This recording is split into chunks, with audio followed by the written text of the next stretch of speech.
In a small, quiet village where houses had orange roofs and gardens full of daisies, lived a curious little girl named Lila. Lila had big eyes full of wonder and hair like a cloud of cotton candy. Every night, she sat on her windowsill and looked at the moon. The moon was her favorite. It looked like a glowing cookie in the sky soft, round and full of magic. One evening, the moon looked especially close. It seemed to whisper, "Come visit me, Lila." Lila's eyes sparkled. "I want to go there," she said aloud. "I want to see the moon up close." Just then, her best friend Toby, a quiet boy with glasses and messy brown hair, peeked into her window. "You want to do what?" he asked, blinking. "I want to go to the moon," said Lila, jumping onto the grass outside. "Let's build a ladder. A big one. All the way up." Toby scratched his head. "That sounds impossible." But Lila grinned. "Only if we don't try." They ran to the backyard. Lila pulled out a notebook and started drawing. "Moon ladder plan," she wrote at the top.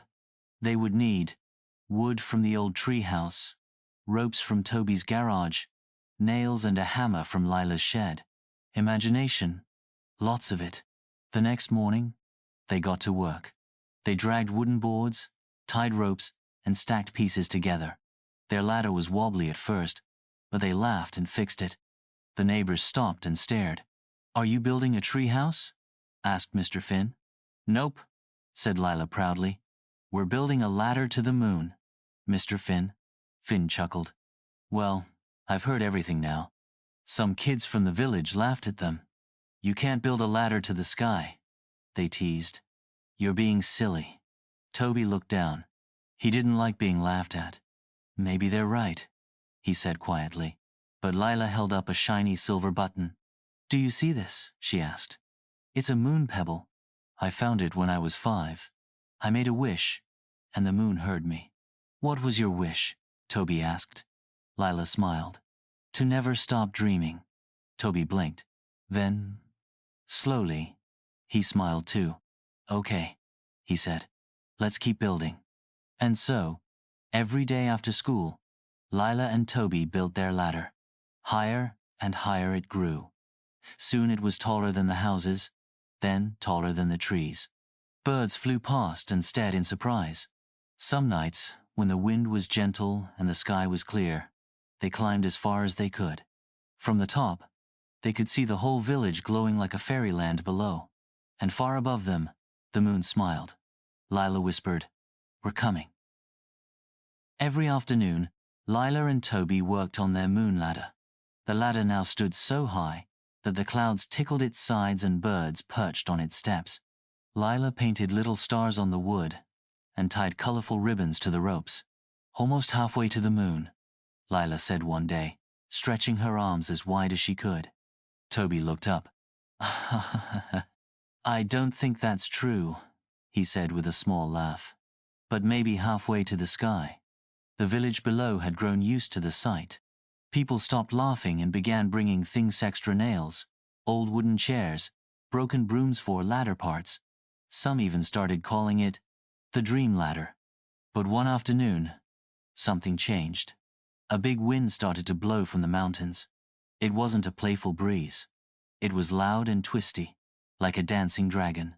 The ladder swayed and creaked. Lila and Toby were on the ladder when it began to wobble. "Uh-oh," said Toby, gripping a rope tight. "I think we should climb down." Lila nodded. "Yes, now." They moved carefully, holding each other's hands.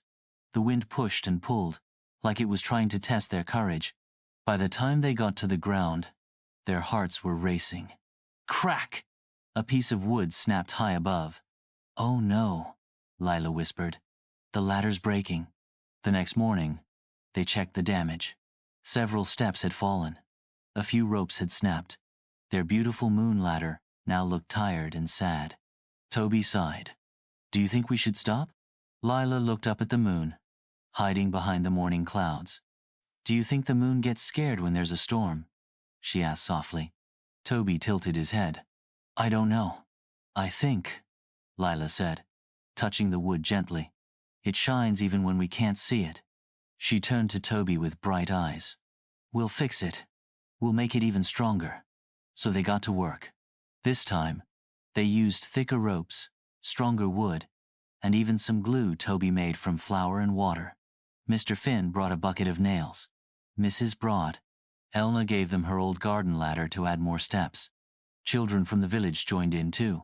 We want to help build the moon ladder, they said, bringing paint and sparkles and string lights. Together, they fixed the ladder. It stood taller and stronger than before.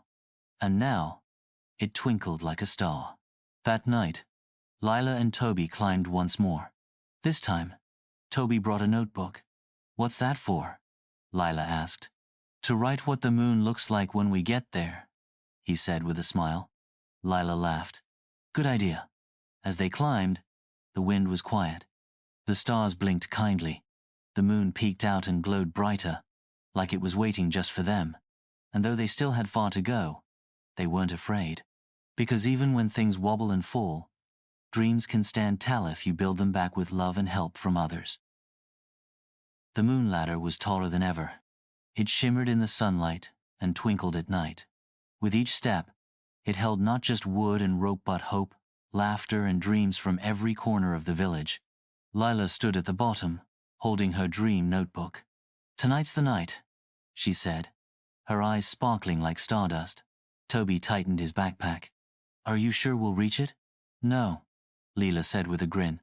But I'm sure we'll try. As the sun dipped below the hills, painting the sky in orange and pink, the village gathered around. You can do it, someone shouted. Bring the moon a hug from me, yelled a little girl. Be careful, called Mr. Finn, waving his hat. Lila and Toby began to climb. Step by step, they rose above the rooftops, the trees, and finally, the clouds. The ladder creaked and swayed gently, but it held strong. Look, Toby gasped. The stars were close now, bright, blinking dots that danced around them like fireflies. Lila pointed ahead. The moon! It was glowing big and golden, resting in the sky like a soft pillow. It didn't look cold or far anymore. It looked warm, welcoming. But suddenly, snap, a piece of rope came loose. The ladder wobbled sharply. Toby froze. We're too high, he whispered. What if we fall? Lila took a deep breath and looked down. The village was far, far below, but she didn't feel scared. We won't fall, she said, because we're not alone. She reached into her pocket and pulled out the silver moon button. It shimmered in her palm. I made a wish once, she said, and it came true. Not because of magic, because we believed, because we built, because we didn't give up. Toby looked at her. Then he looked at the moon. He nodded. Let's take one more step. Together, they climbed higher than ever before. And then, something amazing happened. The last step didn't end it, disappeared into a soft silver glow. The moon itself seemed to reach out, wrapping them in a blanket of light. They stepped into it, gently, carefully, and for a moment, everything was still. The moon smiled. No words were spoken, but Lila felt it in her heart. Thank you for believing. Toby opened his notebook and wrote, The moon is warm and full of dreams. They stayed for just a moment, then slowly climbed back down, smiling, glowing, full of wonder. When they returned, the village cheered. The stars above blinked happily, as if they, too, had been watching. Lila looked up one last time. The moon was still there, quiet, calm, glowing.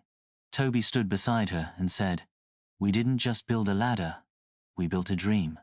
And from that day on, whenever someone in the village felt small or afraid, they would look at the sky and whisper, If Lila and Toby could build a ladder to the moon, maybe I can do something big too. Dreams come true when you believe in them, work for them, and never give up.